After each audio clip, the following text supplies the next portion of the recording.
Where'd you go? We used to be kids, now I feel so grown. I miss being free to be me, not alone. I used to have friends, but we don't talk anymore. I guess that's on me, I got busy. I used to drink soda, now I switched to whiskey. I didn't want time to pass, but time is fast. I just wish you were more than memories. I got kids now, but I'm a kid now. I haven't grown in my mind, just my skin now. I don't get taxes, I hate chores, I hate mail, bills, and miss the outdoors. I feel like the air used to smell different. The grass was greener and the summers were for swimming. I used to play baseball every inning. Now I work for a living.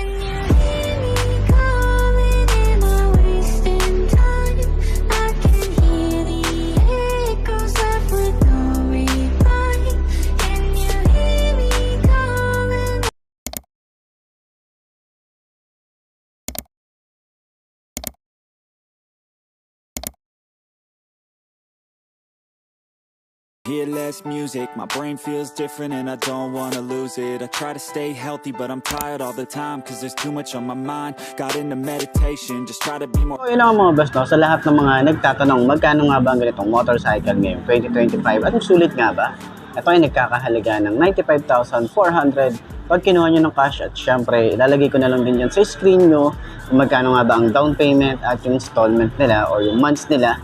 Diyan sa screen nyo, makikita nyo yung updated price nitong Fasio 125. So sa tingin nyo, sulit nga ba? Comment nyo naman yan sa baba. At para naman doon sa mga nakagamit na ng ganitong motorcycle, baka pwede nyo i-comment yan na ano nga ba yung mga naging experience nyo sa motor na to para at least may share natin doon sa mga gustong bumili ng ganitong motor. So, ino nga mga best, no, sa lahat ng mga nagtatanong, magkano nga ba ang ganitong motorcycle ngayong 2025? Ito ay nagkakahalaga ng 103,400 kapag kinuha nyo ng cash. At syempre, kapag kinuha nyo ng hulugan, meron tayo dyan, available po sila sa installment. Lalagay ko sa screen nyo para at least meron tayong reference. So, sa tingin nyo, sulit nga ba ang presyo niya? Comment nyo naman yan. At para sa mga nakagamit na ng ganitong motorcycle, baka pwede nyo i-share yan sa comment section. Ano nga ba yung mga naging experience nyo sa motorcycle na to?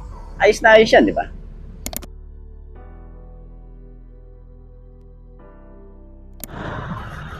So, yun na nga, upuan natin to.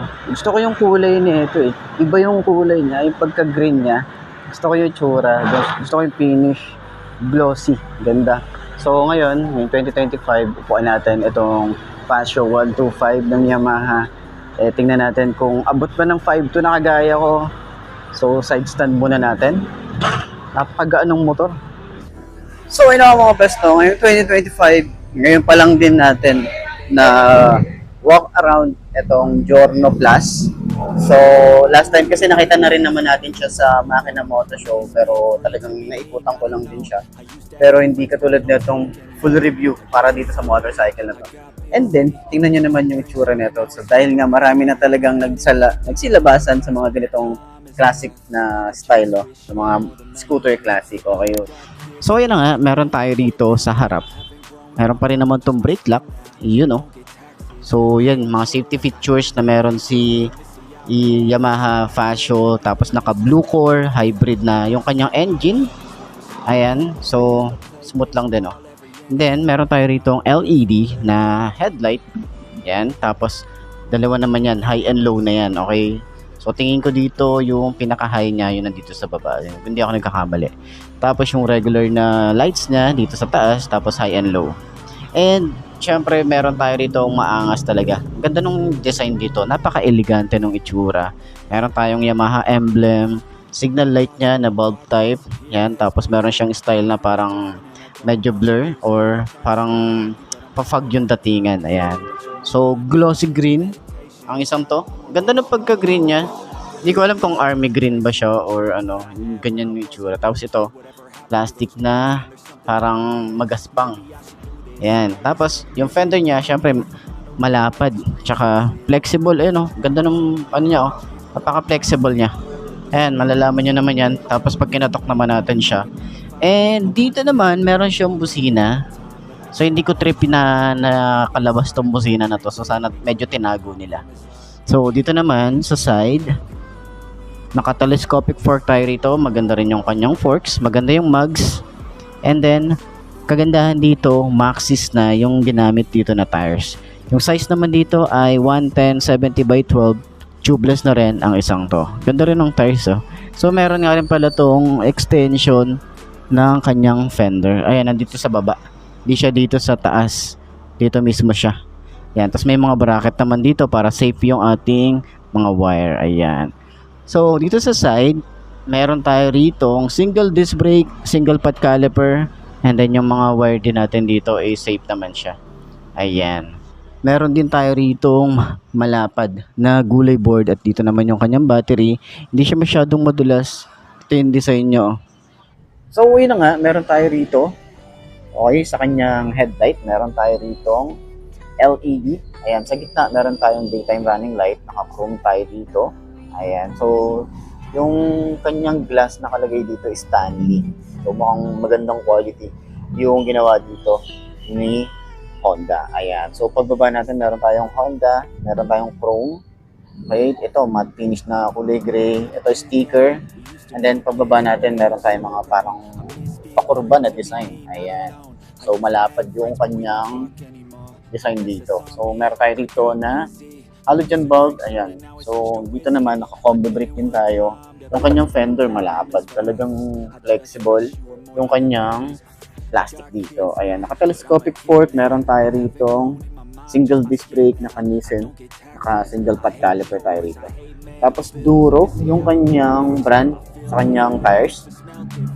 Ang size naman dito ay 190 by 12. Ayan, tubeless na rin yan. So ito yung tsura ng ating mods. Ayan.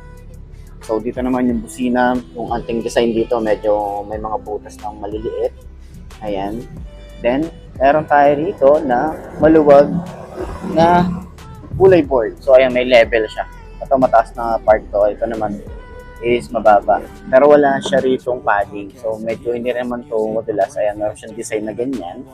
Okay. So sa kanyang panel gauge naman, so familiar naman tayo rito sa panel gauge niya. So ito yung katulad ng kay Honda Click. Okay, so may design lang talaga siya dito. Yan. Tapos yung mga makikita natin dito, signal light, yung key, okay, yung ano yan, yung sensor ng key, yung naka-high beam, engine check, temperature, yung idling stop, battery, ayan, meron tayo select and set. Diba? So ang dami natin pwedeng ilagay dito na gamit. At kagandahan, meron tayong dalawang utility hook. Pwede tayong magsabit dito ng mga pinamili natin. Meron din dito sa harap. Ayan. So pwede din tayo magsabit dyan. Tapos meron din tayong bottle holder o bottle water na pwede nating ilagay dito. Malalim tong isang to. So pwede rin tayo maglagay dyan ng basahan or mga pwedeng bariya. Ayan. So dito safe naman siya. Kahit siguro mag-charge tayo, lagay natin dito kasi malalim eh. Ayan. Tapos ignition. Ito yung tsura. Tapos pag naka-off, ayan. Ito yung tsura ng ating susi. So dito na rin binubuksan yung ating seat. Ayan, madali lang din siya. Tapos meron din siyang shutter lock dito. So dito naman may side pocket. And then meron tayo rito USB charging port. Pwede rin tayo maglagay ng cellphone dito, malalim din. Ayan. So handlebar niya is naka-upright position. Iba talaga ang itsura nito. Ang ganda ng datingan panel gauge ng Pasio. Ang ganda ng itsura. Medyo maliit lang yung part dito ng kanyang digital panel.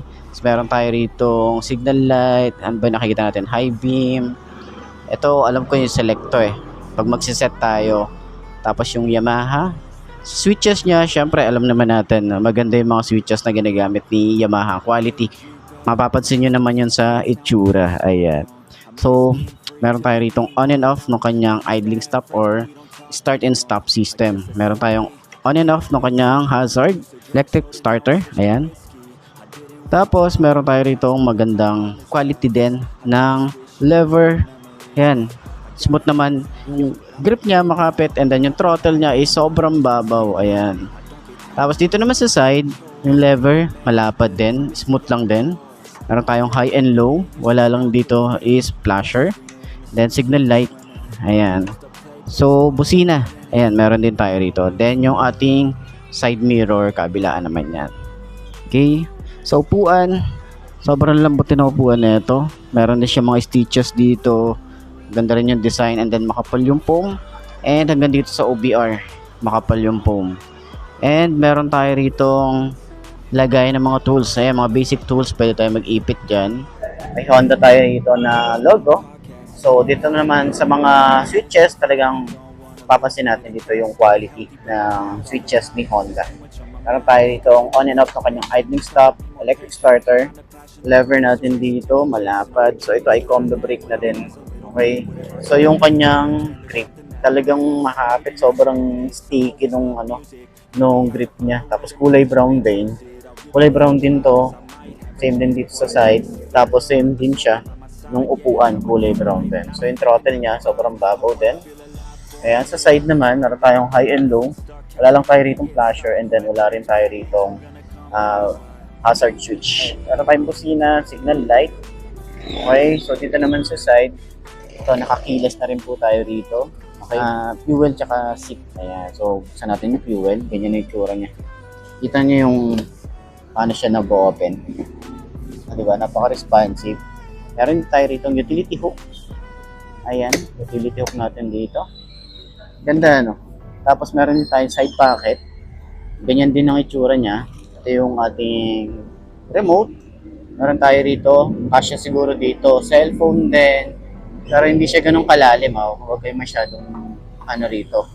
Mag-depend. Kasi pag nagbubukas-sara siya, ayan. So, pwedeng malaglag yung mga gamit na pwede nyo ilagay dito. So, meron na rin tayo ritong USB charging port. Ayan. So, sa upuan, maganda rin yung upuan. Makapal yung upuan. May mga stitches din tayo rito. Kulay brown. Napaka-classic ng design. Ayan, may stitches din tayo rito. May Honda dito sa likod.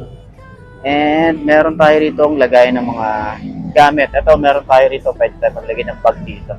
So, nilagay lang nila rito. Example lang. Yung user manual. Ayan. Yun naman, mga pang tanggal ng spark plug. Yan, nandito na siya. So, may tayo rito, helmet hook. Yung ating compartment sobrang luwag. Siguro kasya dito half-face helmet. Yan, so dito naman, ang dami niyong mailalagay dito ng mga gamit. Lalo na kapag nag-long ride tayo. Helmet hook, meron tayo. Malapad din yung ating compartment. So, hindi ako sure kung kasya yung half-face dito. Pero full-face, hindi. Tapos ito yung kanyang side mirror. Ayan. Siyempre may mga basic tools na rin tayo rito. Kasama user manual.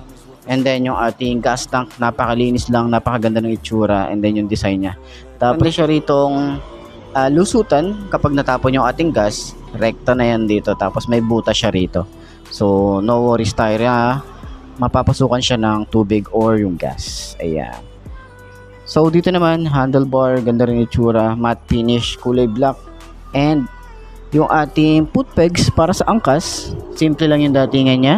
Naka-air cool tayo rito. Tapos yung kanyang tambucho, yan, simple lang din yung ating tambucho, maliit lang, medyo mataba. And tapos flexible yung ating cover. Yung ilalim, meron tayong harang dito na goma para yung talsik ng putek malesen. Okay? So dito naman sa likod is naka-drum brake. Ang size naman dito ng kanyang tires ay 110, 70/12, tubeless na rin at kagandahan, Maxxis na rin yung kanyang tires. Ayan. So dito sa side, kita natin yung pasyo na decals. So sana dito lagyan nila ng emblem. Tapos meron tayo ritong kulay white, white, yellow and black. Ayan. So meron din tayo ritong magaspang din, katulad nung sa unahan. Ayan, parang scratch resistance yung datingan niya. Okay, so sa kanyang tail light is naka bulb type ang isang to, signal light bulb type din. Maganda yung kanyang lagay ng plate, malapad, and then reflector, meron din tayo rito. Sa panggilid, ayan, maliit lang din, parang sa Mio i, parang mga ganon. Ito yung itsura niya. Tapos naka mono shock tayo rito. Ayan. Tsura, meron tayong Yamaha na naka-engrave dito. So, meron din tayo rito ang side stand kill switch para dito sa isang to. Safety features niya. So, ayan. Ito yung kabuuan ng ating Pasio 125. So, sakyan naman natin kung abot ba ng 5.2 na kagaya ko at kung magkano nga ba ang isang to. Ay, siya. Coolant, dito naman nilalagay. Ayan, easy access naman siya. Tapos, yung ating grab bar, ganda ng design ng grab bar. kulay gray, matte finish din. Meron tayong Giorno na emblem dito. Ayan, napaka-premium ng design niya. Tapos may plus dito. And then yung ating foot pegs. Malapad din yung foot pegs. Ganyan ang itsura niya. Kaya sumasabay din yung design niya rito. Naka-liquid cooled na rin tayo rito. Meron na rin tayo rito cover. Swing arm, maganda din. Naka-drum brake sa likod. Ang size dito ay 110/90 by 12. Ayan. So yung ating tambucho, maganda rin yung design. Baka classic din yung design nito. Ayan, medyo mababa lang talaga siya. Tapos simple lang yung ating pinaka-tambucho niya. Itong cover na to, plastic siya. Okay. So dito naman sa ating taillight, LED na rin tayo rito. May plate light na rin tayo rito. Yung ating reflector, ayan. So malapad din yung ating lagayan ng plate natin dito. So pag nilagyan pa to ng plate, dahil nga malaki yung plate natin dito, matatakpan pa siya. Lalo na sa mga talsik ng putek, hindi tayo masyadong mahihirapan or hindi masyadong maiirita yung angkas natin kasi hindi siya masyadong matatalsikan ng putek. Ayan. Lalo na ngayon maulan, diba? So sa panggilid niya, wala tayo ritong kickstart, naka ESP Plus na rin tayo rito. Meron tayo ritong single na shock. Okay, ayan. So mayroon na rin tayong side stand kill switch. Okay? So ayan ang itsura ng ating Giorno Plus ng Honda. So sa lahat ng mga gustong bumili ng ganitong motorcycle, pwede nyo akong i-PM sa aking Facebook page. Follow nyo na rin yan, and then yung sa ating YouTube channel, subscribe na rin tayo. So, ayan. Ayos na ayos siya. The soulmate by my side, yeah, that would be the life. Not a fucking 9 to 5. I wanna feel alive for a minute at a time. Let the kid out that's been stuck, captive on the inside. Who had dreams, big things were gonna come from his life.